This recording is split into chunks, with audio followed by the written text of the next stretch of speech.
লিচুর রাজধানী খ্যাত পাবনার ঈশ্বরদী উপজেলার বাগানগুলো লিচুর মুকুল আর গুটিতে ছেয়ে গেছে। এ নিয়ে বিস্তারিত জানাতে পাবনার ঈশ্বরদী লিচু বাগান থেকে সরাসরি যুক্ত হচ্ছেন আমাদের সহকর্মী আহমেদুল হক রানা। রানা, এবার কৃষকের ফলনের আশা তারা কেমন করছেন, বিস্তারিত জানাবেন।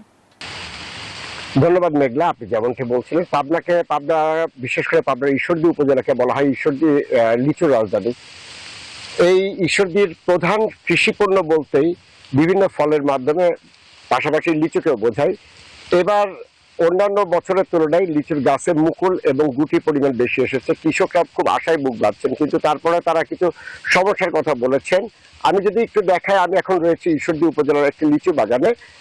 চারিদিকে বিস্তীর্ণ এলাকা জুড়ে শুধু লিচুর গাছ আর লিচুর গাছ, এবং তারা বৃষ্টি যেটা প্রত্যাশা করেছিলেন যে বৃষ্টি হলে পরে এই মৌসুমে তাদের ভালো হবে, আজকে কাকতালীয় ভাবে এখনই বৃষ্টি শুরু হয়েছে এবং এই বৃষ্টির মধ্যে তারা বেশ আশায় বুক বাঁধছেন। কিন্তু এর ভিতরে তারা কিছু সমস্যার কথাও জানিয়েছেন।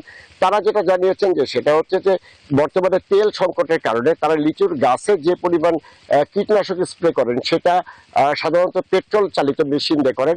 তারা যে ধোপ নিয়ে বা রানা, আপনাকে ধন্যবাদ।